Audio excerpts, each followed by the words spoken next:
রাজধানীর সড়ক ও ফুটপাতে দখলদারের দৌরাত্ম্য, শুধু গুলিস্তানেই বার্ষিক চাঁদাবাজি অর্ধশত কোটি টাকা। যে অর্থটা তারা সংগ্রহ করেন সেই অর্থ কিন্তু ওই ব্যক্তি একা ভোগ করেন ব্যাপারটা এরকম না, তাকে ওখানেও একটা সিন্ডিকেট আছে, ওই সিন্ডিকেট মেনটেন করে তাকে এই অর্থ বহুদূর পর্যন্ত তাকে পৌঁছে দিতে হয়। নজরদারির অভাবে সুন্দরবনে ফের বেপরোয়া দস্যু বাহিনী, 4 মাসে অপহরণের শিকার 30 জেলে, আতঙ্কিত বনজীবীরা। চট্টগ্রাম বন্দরে বার্ট অপারেটর শিপিং এজেন্ট বিরোধ, শিপমেন্ট ও আমদানি পণ্য ডেলিভারিতে দেরি হওয়ায় ভোগান্তি।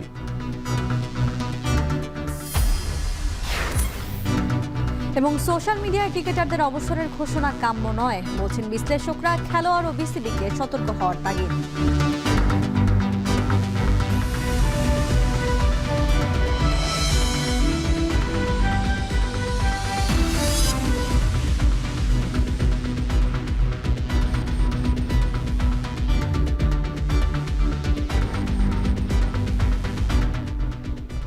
দর্শক, স্বাগত জানাচ্ছি এখন বাজারে। পুরো আয়োজনের সঙ্গে আছি আমরা দুজন, আমি মশিউর অনিক এবং আমি জেনিসিয়া বর্ণা। গণ অভ্যুত্থানের মতো বিরাট রাজনৈতিক পট পরিবর্তনের পরও বদলায়নি নগরের সড়ক ও ফুটপাতে চাঁদাবাজির চিত্র। হিসেব করে দেখা গেছে নগরীর ব্যস্ততম যোগাযোগ কেন্দ্রগুলোর অন্তত 80% সড়ক দখলে থাকায় তীব্র যানজট সহ অচল অবস্থা হয় পুরো নগরীতে। অনুসন্ধানে দেখা যায় শুধু গুলিস্তানে বার্ষিক চাঁদাবাজির পরিমাণ অন্তত অর্ধশত কোটি টাকা। অপরাধ বিশ্লেষকরা বলছেন পুরো নগরীতে সব অবৈধ দখলদারিত্ব রাজনৈতিক দুর্বৃত্তায়নের সুযোগ তৈরি করছে। বিস্তারিত আজহার লিমনের প্রতিবেদনে।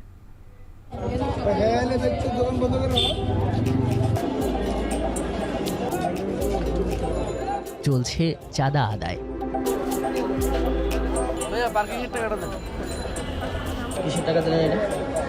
কিসের টাকা দিলাম? এনে তত্ত্বাবধান আছে, এদের দিকে টাকা দিলাম। রাজি না হলে হবে এই পরিণতি।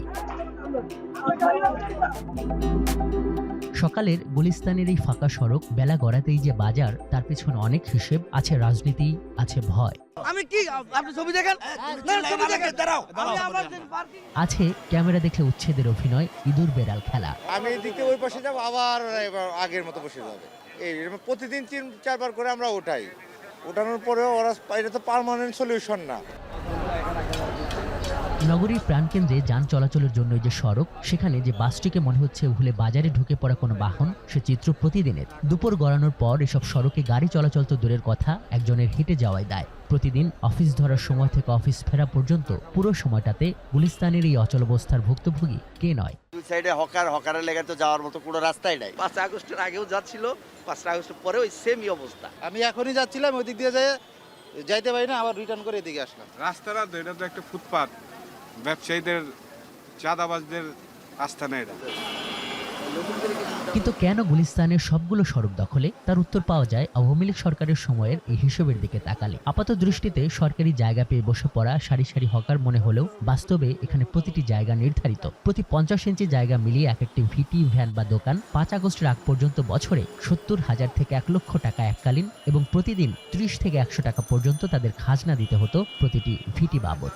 কোনোটা অ্যাডভান্স নেওয়া, কোনোটা হয়তো ওই যে ডেলি বেসে নেওয়া, 200, 300, 500 এরকম করে প্রতিদিন নেওয়া হয়। গুলিস্তান মনুমেন্ট থেকে গোলাপশাহ মাজার পর্যন্ত সংযোগ করা এই সড়কটুকুতেই এমন ভিটি আছে প্রায় 200টি, যা থেকে প্রতি বছর আয় প্রায় 3 কোটি টাকা।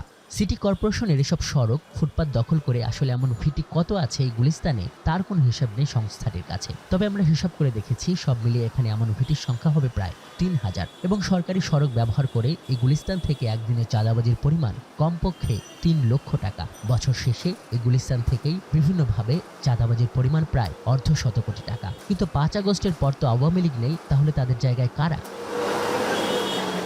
ভয়ে সামনাসামনি সব ঠিকঠাক বললেও গোপনে ভেসে আসে অনেক আক্ষেপ। প্রশাসন বাঘ পাইয়েই নীরব থাকে, উপরের থেকে চাপ দিলে একটু উঠাই দেয়, কতক্ষণ পর আবার বসে যা। বাইতুল মোকাররমের সামনে থেকে ঢাকা ট্রেড সেন্টার চত্বর পাশ পর্যন্ত প্রায় আপনার হাজার দোকান। আপনার আইসেন, আপনার পিছিয়ে আমরা মিছিল মিটিংয়ে যেতে হবে, আমি এখানে দোকানদারি করি। পরিচয় গোপন করে নেতাদের সঙ্গে যোগাযোগ করলে জানা যায় আরও কিছু তথ্য। কাস্টমার সমস্ত দোকানদার ধরে। এমনি কেমন অ্যাডভান্স লাগে? 50,000 টাকা অ্যাডভান্স, মাসে ভাড়া 15,000। অনুসন্ধানে আমরা দেখি পুরো গুলিস্তানকে বিভিন্ন ভাগে ভাগ করে নিয়ন্ত্রণ করছে রাজনীতির বিভিন্ন পক্ষ। এর মধ্যে জাতীয় স্টেডিয়াম, ভাসানী স্টেডিয়াম ও আউটার স্টেডিয়াম ইউনিট বিএনপি ও যুবদলের পরিচয় নিয়ন্ত্রণ করে SM আব্বাস ও চাঁদাবাজির অভিযোগে সম্প্রতি বিএনপি থেকে বহিষ্কৃত মিজানুর রহমান টিপু। মনে করো মনুভাই হইতে আছে, মনে করেন আরো বড় বড় নেতারা আছে, স্বেচ্ছাসেবক দলের আছে, যুব দলের আছে, সবাই ভাগ পাইবে। গুলিস্তান নাট্যমঞ্চ পার্ক ও পশ্চিম পাশের ফলপট্টি নিয়ন্ত্রণ করা হয় যুবদলের নামে। বিএনপির বড় নেতাদের পরিচয় দেয়, কিন্তু আসলে কোনো তারা বিএনপির বড় নেতা না।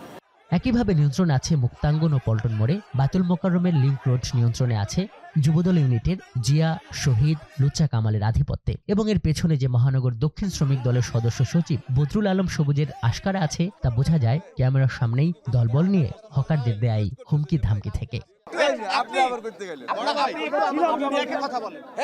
জুলুম করে নাই, আপনারা ক্ষমতায় না যাইতেই আপনারা জুলুম করেন। মহানগর দক্ষিণ বিএনপির আহ্বায়ক রফিকুল ইসলাম মজনু, যিনি আবার ওই শ্রমিক দল নেতার আপন বড় ভাই, তার কাছে জানতে চেয়েছিলাম স্থানীয় বিএনপি নেতাদের বিরুদ্ধে এমন অভিযোগ সম্পর্কে। পুলিশও কয়েকবার বলছি যেগুলো সব ধরে ফেলা, বুঝছেন? যারা না আমরা ধরে ফেলাই, আমরা চাই না মানুষের লোক এগুলা নিয়ে করুক, কাজ চাঁদাবাজি করুক, এগুলো নিয়ে আমার পক্ষে না। আমরা চাই যে অ্যারেস্ট করুক। যদিও সিটি কর্পোরেশন বলছে বড় সমস্যা এসব হকারদের পেছনে থাকা রাজনৈতিক ইন্ধনদাতারাই। আপনার যে পলিটিক্যাল ইনফ্লুয়েন্স পার্টি আছে এখানে, তারা হয়তো একটু বসাচ্ছে। এখন আইন তো মান্য করার বিষয়, আইন তো প্রয়োগ করে তো আপনার একজনকে শুধরানোর সুযোগ নাই। এটাই স্পষ্ট, ফুটপাত দখল করে হকারদের এই ব্যবসা মোটেও সহজ সরল কোনো ব্যাপার নয়। এবং এর পেছনে যে রাজনীতিকদের এক ধরনের প্রচ্ছন্ন আশকারা থাকে সেটিও বলছেন সবাই।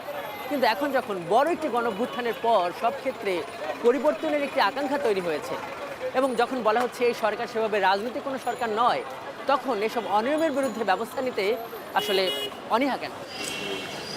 এই রাজনৈতিক দুর্বৃত্তায়নের মাধ্যমে সংগৃহীত অর্থের ব্যবহার যখন হয়, সেই অর্থ দিয়ে কিন্তু সমাজে অস্থিরতা সৃষ্টি থেকে শুরু করে নানা ধরনের অনিয়ম অথবা উচ্ছৃঙ্খল আচরণ তৈরি করা সম্ভব। সিটি কর্পোরেশনকেই জোরালোভাবে ভূমিকা পালন করতে হবে, তার আইনে যা আছে সেটি প্রয়োগ ঘটানো এবং আইন শৃঙ্খলা বাহিনীকে এখানে সোচ্চার ভূমিকা ব্যতীত এই অবস্থা থেকে কোনো মুক্তি মিলবে না। গণঅভ্যুত্থান পরবর্তী বাংলাদেশে সড়ক দখল করে ব্যবসার নামে চাঁদাবাজি সেই আগের ধারায় কি থাকবে, নাকি তা বন্ধ হবে, নাকি ফি ব্যবস্থাপনার মাধ্যমে সরকার হকারদের একটি বৈধ পুনর্বাসনের দিকে নিয়ে যাবেন, সেটি এখন দেখার বিষয়। আজহার লিমন, এখন, ঢাকা। নজরদারির অভাবে সুন্দরবনে আবারও বেড়েছে বনদস্যুদের তৎপরতা। নতুন করে কয়েকটি বনদস্যু বাহিনী বেপরোয়া হয়ে উঠেছে। অগ্রিম চাঁদা দিয়ে টোকেন ছাড়া বনে গেলেই নির্যাতন করে আদায় করা হচ্ছে মুক্তিপণ। গত 4 মাসে সুন্দরবন থেকে 30 জনের বেশি জেলেকে অপহরণ করা হয়েছে, আর এতে করে আতঙ্কিত হয়ে পড়েছেন সেখানকার বনজীবীরা। সাতক্ষীরা থেকে আহসান রাজীবের প্রতিবেদন, যেখানে ক্যামেরায় ছিলেন মাসুদ রানা। সুন্দরবন উপকূলবর্তী এলাকায় প্রায় 20 লাখেরও বেশি মানুষের বসবাস। বিকল্প কর্মক্ষেত্র না থাকায় এখানকার অধিকাংশ মানুষই সুন্দরবনের ওপর নির্ভরশীল। নদী খালে মাছ কাঁকড়া শিকার, বন থেকে মধু ও গোলপাতা আহরণ সহ নানান পেশার সঙ্গে জড়িত বনজীবীরা। সম্প্রতি সুন্দরবনে আবারও বনদস্যুদের তৎপরতা বেড়েছে। অপহরণ করে আদায় করা হচ্ছে মুক্তিপণ। এতে আতঙ্ক নিয়ে বনে প্রবেশ করতে হচ্ছে বনজীবীদের।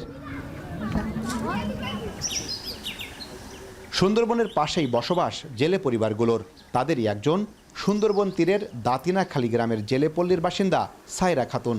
তার জীবনের বেশিরভাগ সময়ই কেটেছে নদীর দিকে পথ চেয়ে। সুন্দরবনের গহীনে মাছ কাঁকড়া শিকারে যাওয়া স্বামী ও সন্তানের বাড়ি ফেরার অপেক্ষায়। তবে আগে বনে বাঘ কুমিরের ভয় থাকলেও এখন আবারও বনদস্যুদের হাতে জিম্মি হয়েছে কিনা সেই শঙ্কায় থাকতে হয় তাকে। তা ঘুম খাওয়া থাকে না, চিন্তা ভাবনাই। আর ওইভাবে যে জলদস্যুর দিকে একই সন্ধ্যে একটা মানুষ তুলে নিয়েছে, ওখানে শুনে যে একটা লোক তুলে নিয়েছে, সেখানে নিজেরাই চিন্তা ভাবনা করি জানলা যেন শত্রুর মুখে যেন না কারোর না পায় পায় না হয়, বাচ্চা কাছা না করলে আসবে, এই চিন্তাই করি। পাশের কালিঞ্চি গ্রামের বনজীবী সুজন মুন্ডা গত মাসে নৌকা সাজিয়ে সুন্দরবনে মাছ ধরতে গিয়ে বনদস্যুদের কবলে পড়েন তিনি। পরে মুক্তিপণ দিয়ে বাড়ি ফিরলেও ভয়ে আর যাওয়া হয়নি সুন্দরবনে। কাজ হারিয়ে অভাব অনটনে দিন কাটছে তার।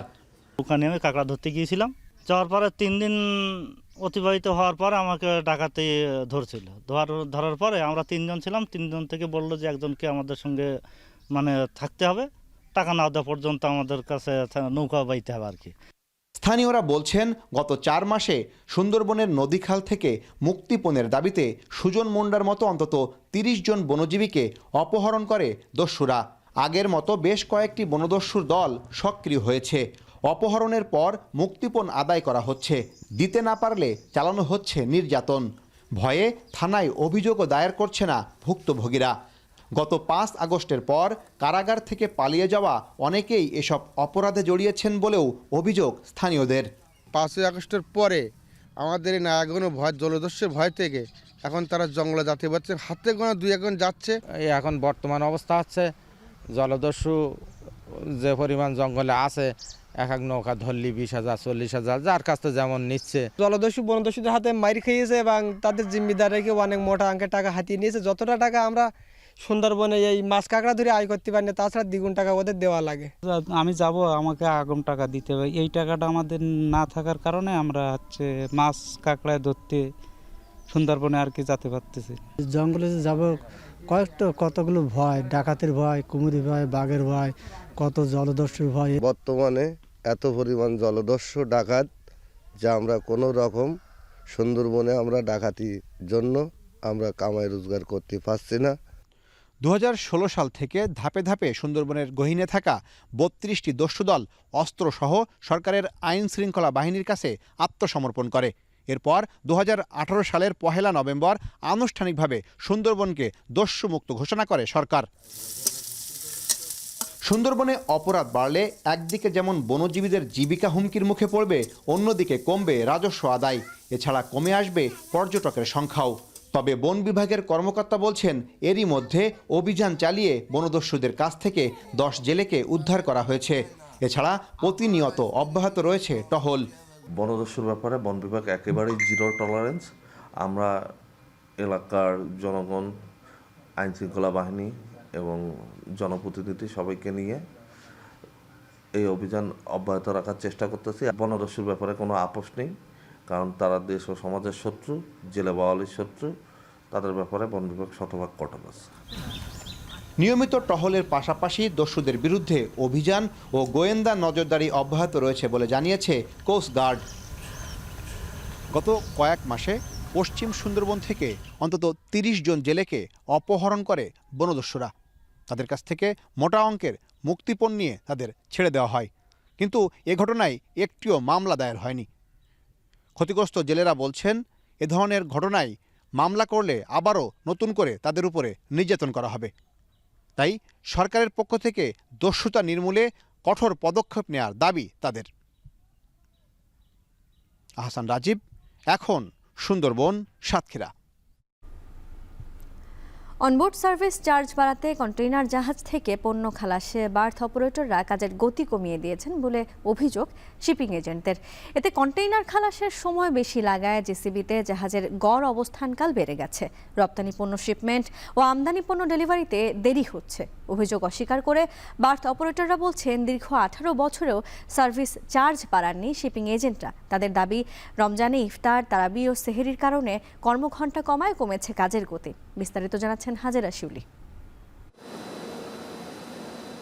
চট্টগ্রাম বন্দরের জেনারেল কার্গো বার্থের 6টি জেটিতে কন্টেনার জাহাজ ভিড়ে। বন্দরের নিযুক্ত বার্থ অপারেটররা জাহাজ থেকে কন্টেনার ওঠানো ও নামানোর কাজটি করেন। এজন্য প্রতি কন্টেনারে অনবোর্ড সার্ভিস চার্জ ও শ্রমিকদের মজুরি বাবদ 559 টাকা দেয় শিপিং এজেন্টরা। বার্থ অপারেটরদের অভিযোগ, প্রতি বছর শ্রমিকদের মজুরি খরচের উপর 10% করে বাড়লেও সেবা খাতে গত 18 বছরে বাড়েনি 1 টাকাও। 2007 সালে নির্ধারিত দরেই এখনও কাজ করে যাচ্ছেন তারা।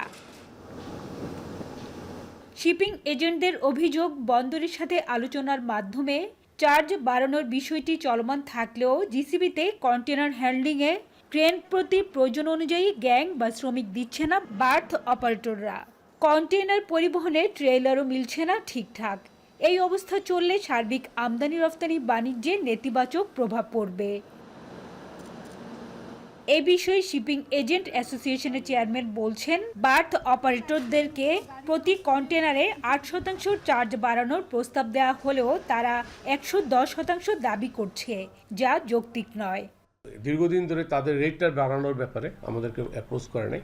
আমাদের কথা ছিল এটাই, এবং ওরাও অ্যাগ্রি যে 10% যেটা, এটা আসলে একটা অযৌক্তিক। তো এখন আমরা এটাই বলেছিলাম যে 10%টাকে যদি আমরা রহিত করে, এটাকে যদি আমরা সবাই মিলে, যে ব্যাপারে ওই বার্থবাটা অ্যাসোসিয়েশন ওনাদেরও মতামত আছে, আমরা এটাকে যদি রহিত করতে পারি, তখন আমরা বসে আমরা ওই আপনাদের রেটটার ব্যাপার নিয়েও তখন আমরা কথা বলতে পারি।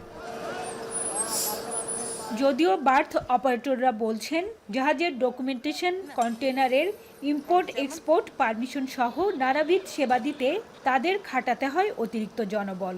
তাছাড়া 18 বছরের যন্ত্রপাতি কেনা সহ সব রকম ব্যয় বাড়লেও মাত্র 50 টাকা চার্জ বাড়ানোর প্রস্তাব কোনোভাবেই মেনে নেওয়ার মতো না। শিপিং এজেন্ট কন্টেইনার খাতে, জাহাজ খাতে এতটাই রেট বাড়িয়েছে, কিন্তু আমরা কোনোদিন তাদের কাছে এই বাড়তি রেট আমরা দাবি করিনি।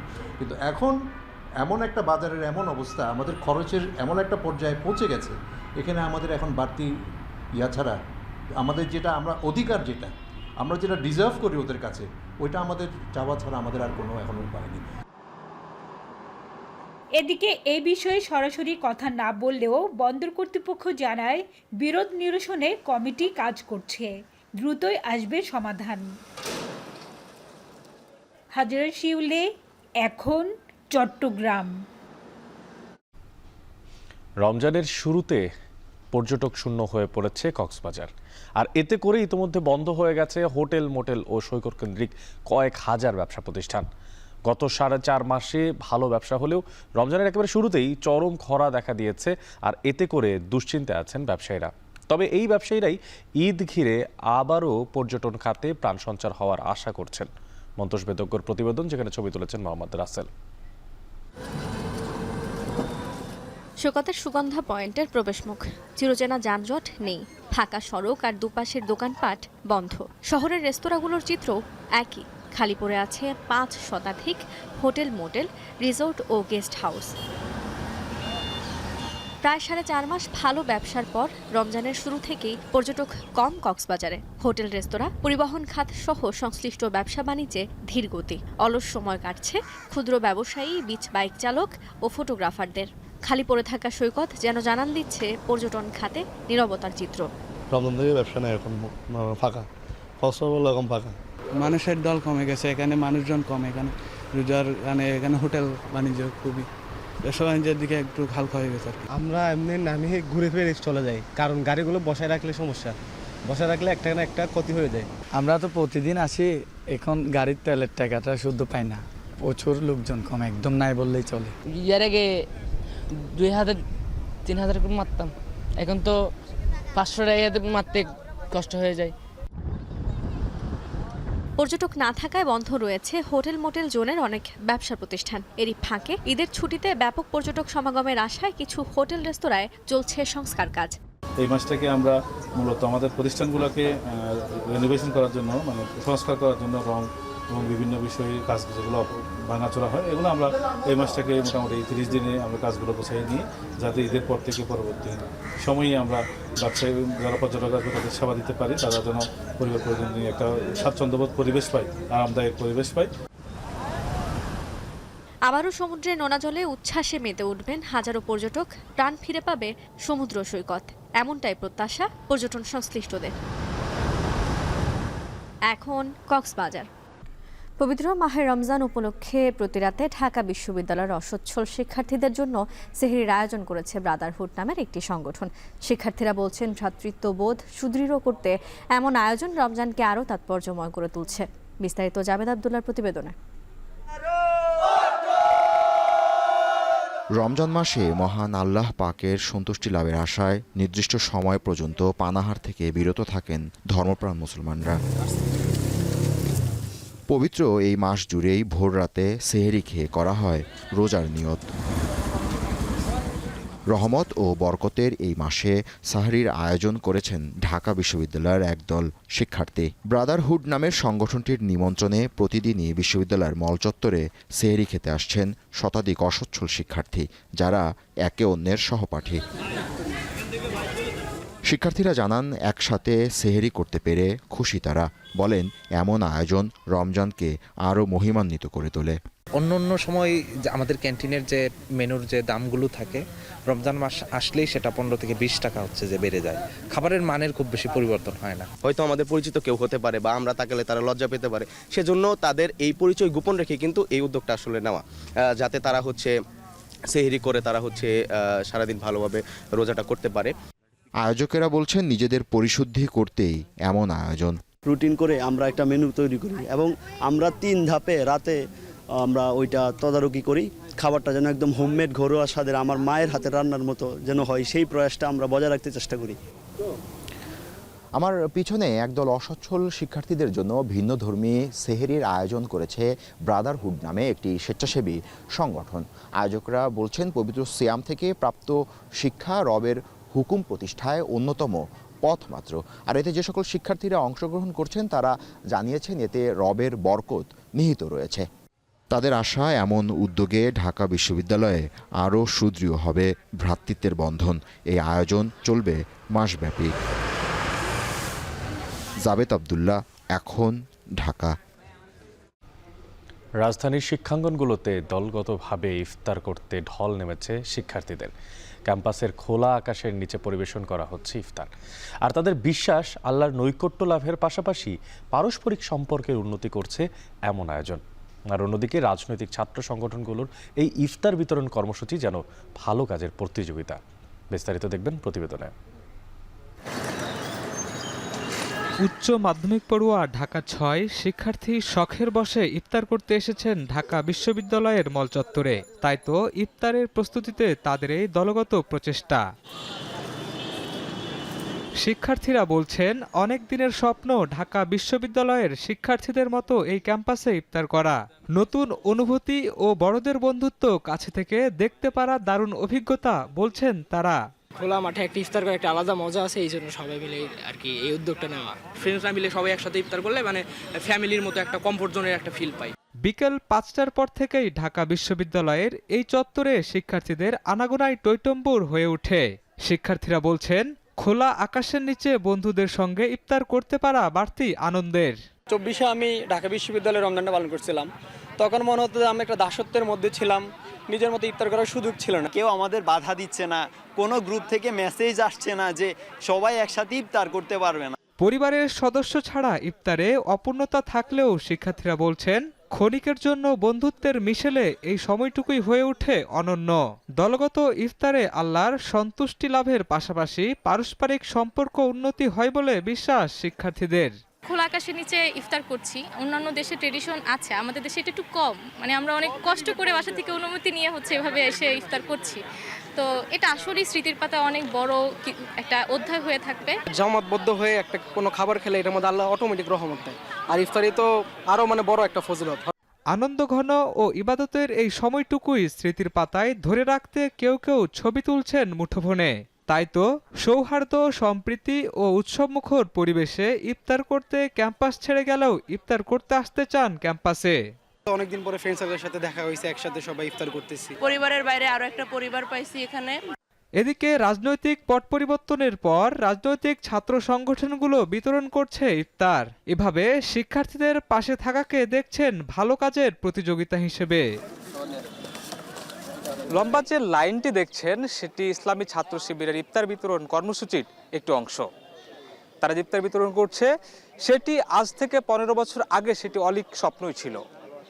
রাজনৈতিক পট পরিবর্তনের পর শুধু ছাত্র শিবিরই নয়, অন্যান্য রাজনৈতিক যে ছাত্র সংগঠনগুলো রয়েছে তারাও অবাধ এই কর্মসূচি পালন করছে। এমনও দেখা যাচ্ছে হলে অনেকে ইফতারি পেত না বা তাদের অর্থনৈতিক সমস্যা ছিল, অল্প করে ইয়ে করতো। তো এটা করার কারণে দেখা যাচ্ছে যে একটা মহান উদ্যোগ চলে আসছে, অনেকে ইফতারি পাচ্ছে। যখন সবাই কাজ করার সুযোগ পায় তখন সর্বোচ্চ ভালো কাজের মাধ্যমে সেই জায়গায় রিলেভেন্ট থাকতে হয়। তো এই কারণে আমরা মনে করি যে সকল ছাত্র সংগঠনই ভালো কাজের প্রতিযোগিতা করছে। মুক্ত পরিবেশে সুযোগ পেয়েছি, এটা আমরা এই যে এখন দেখবেন যে এখানে অসংখ্য আমাদের রোজাদার বলেন বা আরও অন্য ধর্মের লোক কিন্তু এখানে আছে। সবাই মিলে একটা উৎসবমুখরভাবে বলতে পারেন এটা। ঢাকা বিশ্ববিদ্যালয় ছাত্রদল এখন সুশৃঙ্খলভাবে কার্যক্রম পরিচালনা করছে এবং আমাদের প্রতিটা হলগুলোতে ছাত্রদলের পক্ষ থেকে রমজানের যে ইফতারের ব্যবস্থা করা হয়েছে। আজানের সঙ্গে সঙ্গে তৈরি ইফতার পরিবেশনের মধ্য দিয়ে সম্পন্ন হয় আল্লাহর নৈকট্য লাভের এ পথ। প্রতি রমজানে এমন কর্মসূচি চালু রাখার কথা বলছে ছাত্র সংগঠনগুলো।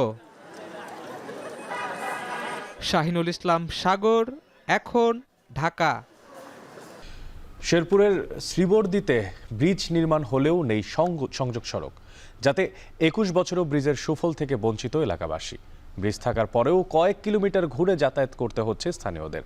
শেরপুর থেকে জাহেদুল খান সৌরভের প্রতিবেদনে দেখবেন বিস্তারিত। শেরপুরের শ্রীবর্দী উপজেলার ভেলোয়া ইউনিয়নের লক্ষ্মীডাঙ্গি গ্রামের কাটাখালী ব্রিজ 2003 সালে ব্রিজটি নির্মাণ করে এলজিডি। নির্মাণের 21 বছর পার হলেও শুধুমাত্র সংযোগ সড়ক না থাকায় এর সুফল পাননি স্থানীয়রা। স্থানীয়রা বলছেন, ব্রিজ থাকার পরেও অ্যাপ্রোচ সড়ক না থাকায় বাধ্য হয়ে 4 কিলোমিটার এলাকা ঘুরে স্থানীয় বাজারে যাতায়াত করতে হচ্ছে তাদের।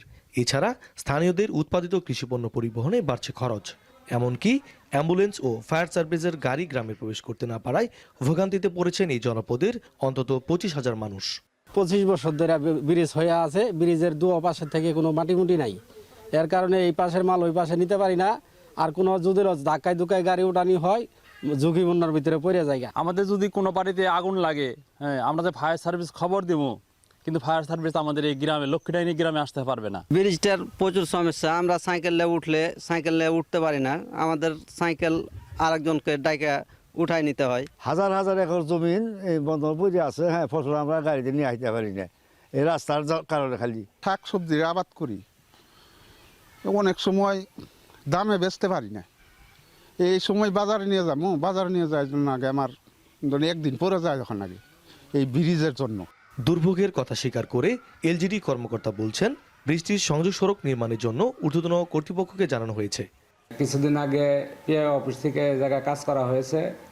ওনার লাইবিলিটি পিরিয়ড শেষ হলে পরে আমরা এটার কার্যক্রম শুরু করব এবং আমরা অলরেডি ডিজাইন ইউনিটে অ্যাপ্রোচের প্রোটেকশন ওয়ার্ক ডিজাইন করার জন্য পাঠিয়েছি।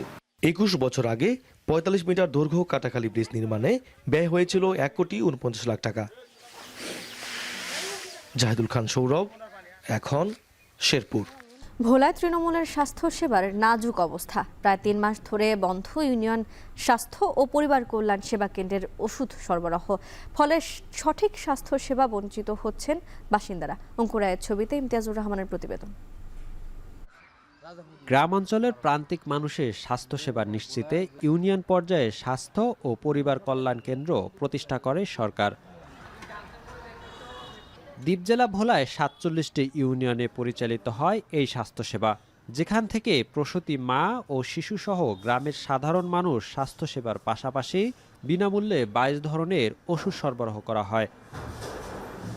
তবে দীর্ঘদিন ধরে এসব ইউনিয়ন স্বাস্থ্যসেবা কেন্দ্রে চিকিৎসক, পরিবার কল্যাণ পরিদর্শক সহ রয়েছে প্রয়োজনীয় জনবল সংকট। বর্তমানে নতুনভাবে যুক্ত হয়েছে ঔষধ সংকট। গেল প্রায় 3 মাস 22 ধরনের ওষুধ সরবরাহ বন্ধ থাকায় সেবা প্রত্যাশীরা স্বাস্থ্যকর্মীদের পরামর্শ পেলেও মিলছে না প্রয়োজনীয় ঔষধ। নাজুক অবস্থা তৃণমূলের স্বাস্থ্যসেবায়। বেশি দুর্ভোগে পড়েছেন অন্তঃসত্ত্বা নারী ও কিশোরীরা। ডেলিভারি রোগী আসে, আমি ডেলিভারির পর মানে ওষুধগুলি দিতে পারি না। তারপর সাধারণ রোগীও আসে ফিরিয়া যায়, মনে করে যে ওষুধ আছে বা কিছু, কিন্তু ওষুধটা আমাদের 2 মাস ধরে কোনো সরবরাহ নাই। প্রান্তিক পর্যায়ে এই স্বাস্থ্য কেন্দ্র আমাদের কিশোর কিশোরী এবং গর্ভবতী মা বোনদেরকে স্বাস্থ্যসেবা দিয়ে থাকে। বিগত 2-3 মাস যাবৎ এই স্বাস্থ্যসেবাটা বিঘ্নিত হচ্ছে। 5 বার আসছি, কোনো ওষুধই পাই না। ওরা ম্যাডামেরা বলে কি কোনো ওষুধ নাই। 2-3 মাস তাহলে কি আসি আর যাই, কোনো ওষুধ পাই না। আর এই জায়গায় আসলেই বলে যে ওষুধ নাই, 1 তারিখে আসেন, পরের মাসে আসেন, এরকম বলে। আগে ওষুধ নেওয়ার পরে ভালো হয়েছি, ভালো ওনার আশায় আবার আইছি। এখন ওই নাতিনের হয়েছে গাও, ওর নাতিনের লিগে আইলে কয় ওষুধ নাই। 2 মাস ধরে শুধু পরিবার পরিকল্পনার সেবাগুলি পাই, আর কোনো ওষুধ আমরা পাই না। ইউনিয়ন স্বাস্থ্য ও পরিবার কল্যাণ সেবা কেন্দ্রে ঔষধ সংকটের কথা স্বীকার করে দ্রুত সংকট নিরসনের আশ্বাস দিয়েছে স্বাস্থ্য বিভাগের কর্মকর্তা। ওষুধ সরবরাহ না থাকার কারণে স্বাস্থ্যসেবা ব্যাহত হচ্ছে এবং আমরা অলরেডি চাহিদাপত্র দিয়েছি। যখন ওষুধ সরবরাহ হবে আমাদেরকে এটা সরবরাহ দিলে জনগণের সেবা আমরা আবার সঠিকভাবে করতে পারবো। বর্তমানে আমাদের কাছে যারা আসছে আমরা তাদেরকে কাউন্সিলিং করে মূলত তাদের চিকিৎসা ব্যবস্থা করছি। ভোলায় ৭১টি ইউনিয়নের মধ্যে ৪৭টি ইউনিয়নে স্বাস্থ্য ও পরিবার কল্যাণ কেন্দ্র রয়েছে, যেখানে নিয়মিত স্বাস্থ্যসেবা পায় ১০ লাখেরও বেশি মানুষ। ইমতিয়াজুর রহমান, এখন, ভোলা। ইতালির শপিং মলগুলোতে জমজমাট হতে শুরু করেছে ঈদের কেনাকাটা। নতুন আকর্ষণীয় ডিজাইনের সব পোশাক নিয়ে বসছেন প্রবাসী বাংলাদেশি বিক্রেতারা। ক্রেতা সমাগমও বেশ। এ অবস্থায় ঈদ বাজার ঘিরে এবার জমজমাট বেচাকেনার আশা ব্যবসায়ীদের। ইতালি থেকে মনিরুজ্জামান মনিরের প্রতিবেদনে দেখবেন বিস্তারিত। রমজানের শুরুতেই ইতালির রোমে বইছে ঈদের আমেজ। ক্রেতা সমাগম বাড়ছে শপিং মলগুলোতে। এতে এখন থেকে জমজমাট ঈদকেন্দ্রিক কেনাকাটা। ঈদে নিজেকে রাঙিয়ে তুলতে ইতালিতে বসবাসরত বাংলাদেশি সহ বিভিন্ন দেশের মুসলমানরাও কিনছেন পোশাক ও প্রসাধনী সামগ্রী। নতুন পোশাক কিনতে সবচেয়ে বেশি ভিড় প্রবাসীদের। সাধ্যের মধ্যে শিশুদের আবদার করা পোশাক কিনে দিচ্ছেন অভিভাবকরা, পাশাপাশি কিনছেন নিজেদের জন্য। ঈদের আমেজ শুরু হয়ে গেছে। নিজের জন্য একটা পাঞ্জাবি ক্রয় করলাম এবং পরিবারের জন্য কিছু জিনিস দেখে গেলাম, যেটা পরবর্তীতে নিয়ে নেব। আশা করি প্রবাসে এবার ঈদ খুব ভালো কাটবে। এ অবস্থায় ব্যস্ত সময় পার করছেন ইতালির পোশাক ও প্রসাধনী সংশ্লিষ্ট বাংলাদেশি ব্যবসায়ীরা। রুমের বিপণী বিতানগুলোতে শোভা পাচ্ছে নিত্য নতুন ডিজাইনের পোশাক। বেচাকেনা জমজমাট হওয়ায় এবার ভালো ব্যবসার আশা বিক্রেতাদের। প্রতি বছরের ন্যায় রোজার শুরু থেকেই আমাদের ব্যবসা শুরু হয়ে গেছে। তো আমরা এবার বাংলাদেশ, পাকিস্তান এবং ইন্ডিয়া থেকে আকর্ষণীয় পোশাক আনার চেষ্টা করেছি। ঈদের জন্য বিশেষ ছাড় রাখা হয়েছে রমজানের জন্য। আলহামদুলিল্লাহ আমাদের বেচা বিক্রি ভালোই হচ্ছে। ঈদ সামনে রেখে আগামী দিনগুলোতে নতুন ডিজাইনের পোশাক ও প্রসাধনী সামগ্রীর চাহিদা আরও বাড়লে প্রত্যাশার চেয়েও বেশি লাভবান হওয়ার আশা প্রবাসী বাংলাদেশি ব্যবসায়ীদের। মনিরুজ্জামান মনির, এখন, ইতালি। ইউক্রেনের সার্বভৌমত্বের প্রশ্নে কোনো ছাড় দেওয়া হবে না বলে সাফ জানিয়ে দিয়েছেন দেশটির প্রেসিডেন্ট ভলোদিমির জেলেনস্কি। বৃহস্পতিবার বেলজিয়ামের ব্রাসেলসে ইমার্জেন্সি সামিটে অংশ নিয়ে তিনি আরও বলেন, শান্তি ফেরানোর নামে ইউক্রেনের জনগণের সাথে প্রতারণা করা যাবে না। এদিকে বিবিসির তথ্য বলছে, যুক্তরাষ্ট্র সহযোগিতা বন্ধ করলেও যুদ্ধবিধ্বস্ত ইউক্রেনের শান্তি ফেরাতে যুক্তরাজ্যের নেতৃত্বে জোট গঠন করতে যাচ্ছে ইউরোপের অন্তত 20টি দেশ। সতীর্থ কর্মকারের প্রতিবেদন। সামরিক সহায়তা স্থগিতের পর যুক্তরাষ্ট্র যখন ইউক্রেনের সেনাবাহিনীকে গোয়েন্দা তথ্য দেওয়া বন্ধ করে দিয়েছে, তখন দেশটির প্রেসিডেন্ট ভলোদিমির জেলেনস্কির পাশে দাঁড়িয়েছেন যুক্তরাজ্যের কিয়ার স্টারমার ও ফ্রান্সের ইমানুয়েল ম্যাক্রো। বিশ্লেষকরা বলছেন, রাশিয়ার বিরুদ্ধে চলমান সংঘাতে কোণঠাসা ইউক্রেনের শেষ ভরসা এখন ইউরোপ। ব্রিটিশ গণমাধ্যমের দাবি, ইউক্রেনে যুদ্ধবন্ধের আলোচনায় এবার ইউরোপের নেতৃত্ব দেবে ব্রিটেন। পাশাপাশি গঠন করা হবে ইউক্রেন শান্তিরক্ষা জোটও। বিবিসির তথ্য বলছে, এরই মধ্যে ব্রিটেন নেতৃত্বাধীন জোটে যোগ দিতে সম্মত হয়েছে ইউরোপের 20 দেশ। আর ইউক্রেনকে গোয়েন্দা তথ্য দিয়ে ওয়াশিংটনের জায়গা নিতে চায় ফরাসি ইন্টেলিজেন্স ডিপার্টমেন্ট।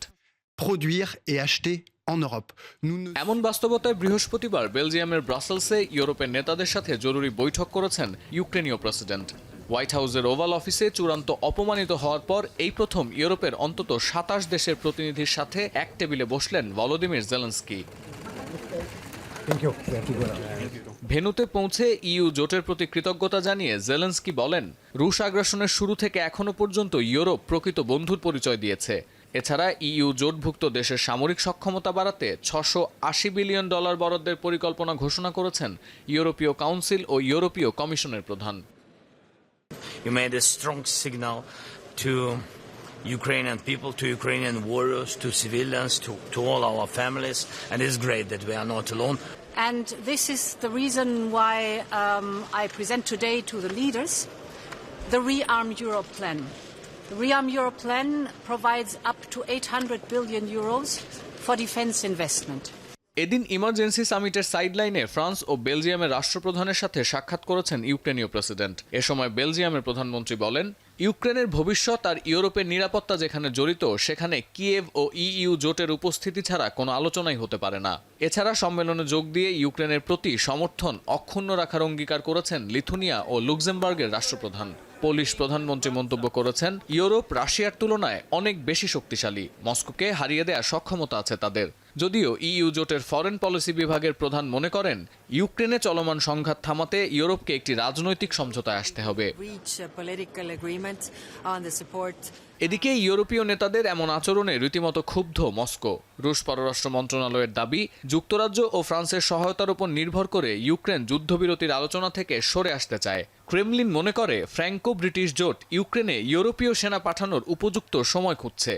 এছাড়া রুশ পররাষ্ট্র মন্ত্রণালয় আরও বলছে, ইউরোপের মধ্যস্থতাকারীরা ইউক্রেন যুদ্ধে 1 মাস অস্ত্রবিরতির যে প্রস্তাব করেছিলেন তা সরাসরি প্রত্যাখ্যান করেছে মস্কো। Для, как я уже сказала, агонизирующего киевского режима ВСУ и не допустить обвала фронта.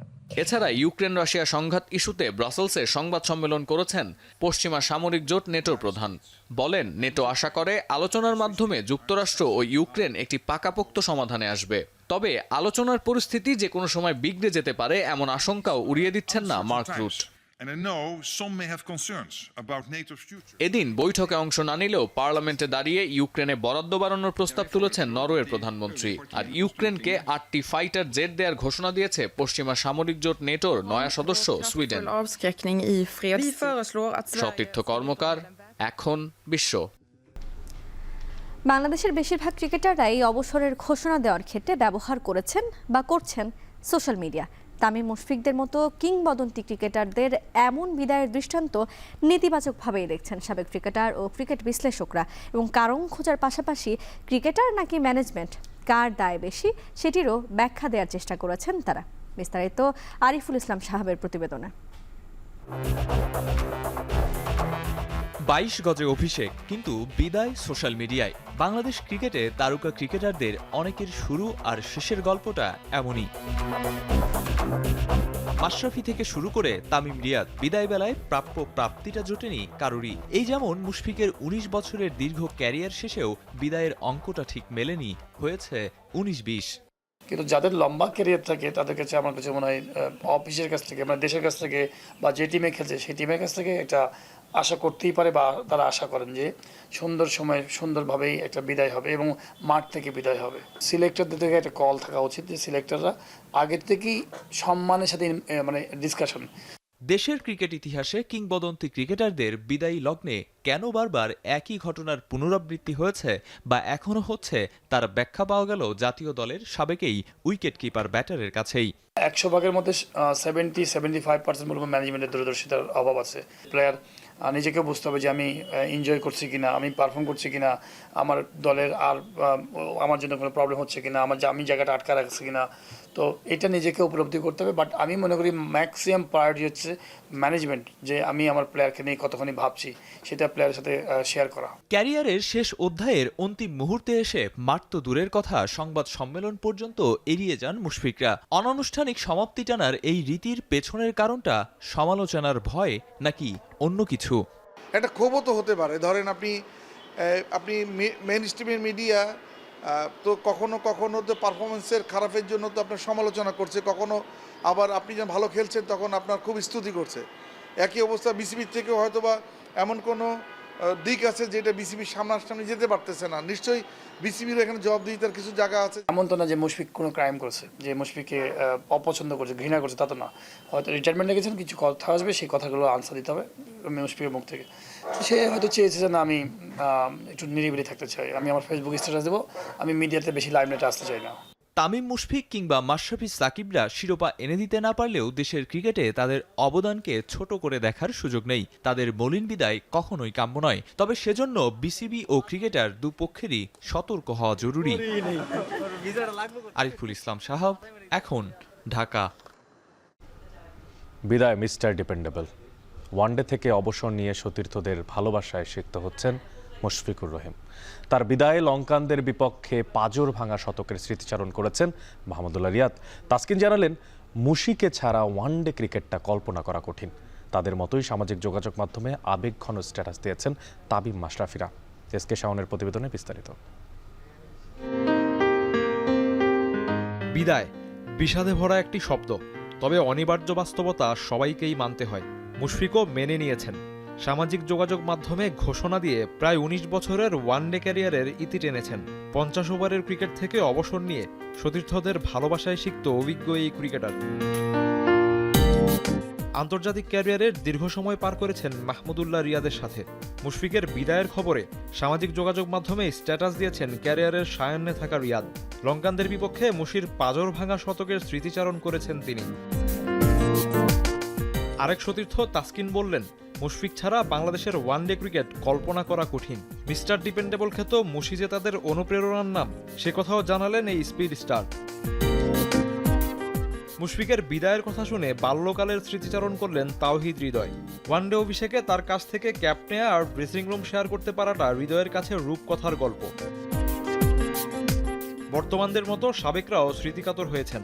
তাদের মধ্যে অন্যতম মাশরাফি বিন মুর্তজা। সাবেক এই অধিনায়ক জানালেন, মুশফিকের ত্যাগের গল্প বাংলাদেশের প্রজন্মের পর প্রজন্মে অনুকরণীয় হয়ে থাকবে। আবেগতাড়িত হয়ে সদ্য সাবেক হওয়া তামিম ইকবাল অন্যদের মতো ফেসবুক স্ট্যাটাস নয়, ভিডিও বার্তায় মুশফিককে নিয়ে নিজের অভিব্যক্তি প্রকাশ করেছেন। তার মতে মুশফিকের অর্জন বছরের পর বছর মনে রাখা হবে। সাদা বলের ক্রিকেটকে বিদায় বলল, টেস্ট ফরম্যাটে খেলতে দেখা যাবে মুশফিকুর রহিমকে। এসকে শাওন, এখন। দর্শক, শেষ করছি এখন বাজার। তার আগে শিরোনামগুলো জানাবো আরও একবার। রাজধানীর সড়ক ও ফুটপাতে দখলদারের দৌরাত্ম্য, শুধু গুলিস্তানে বার্ষিক চাঁদাবাজি অর্থ শত কোটি টাকা। যে অর্থটা তারা সংগ্রহ করেন সেই অর্থ কিন্তু ওই ব্যক্তি একা ভোগ করেন, ব্যাপারটা এরকম না। তাকে ওখানেও একটা সিন্ডিকেট আছে, ওই সিন্ডিকেট মেনটেন করে তাকে এই অর্থ বহুদূর পর্যন্ত তাকে পৌঁছে দিতে হয়। নজরদারির অভাবে সুন্দরবনে ফের বেপরোয়া দস্যু বাহিনী। ৪ মাসে অপহরণের শিকার ৩০ জেলে, আতঙ্কিত বনজীবীরা। চট্টগ্রাম বন্দরে বার্থ অপারেটর শিপিং এজেন্ট বিরোধ, শিপমেন্ট ও আমদানি পণ্য ডেলিভারিতে দেরি হওয়ায় ভোগান্তি।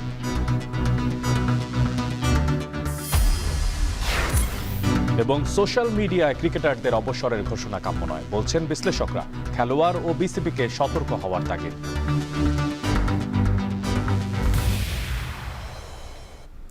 এর মধ্যে দিয়ে শেষ করছি এখন বাজার। যাবার আগে জানাতে চাই, এখন টেলিভিশন ওয়েবসাইটে দেখতে হলে ভিজিট করুন www.ekhon.tv। এছাড়া এখন টেলিভিশন ফেসবুকে দেখতে হলে ভিজিট করতে হবে www.facebook.com/tv.ekhon। এছাড়াও ইউটিউবে এখন টেলিভিশন দেখতে ভিজিট করুন youtube.com/c/ekhon tv।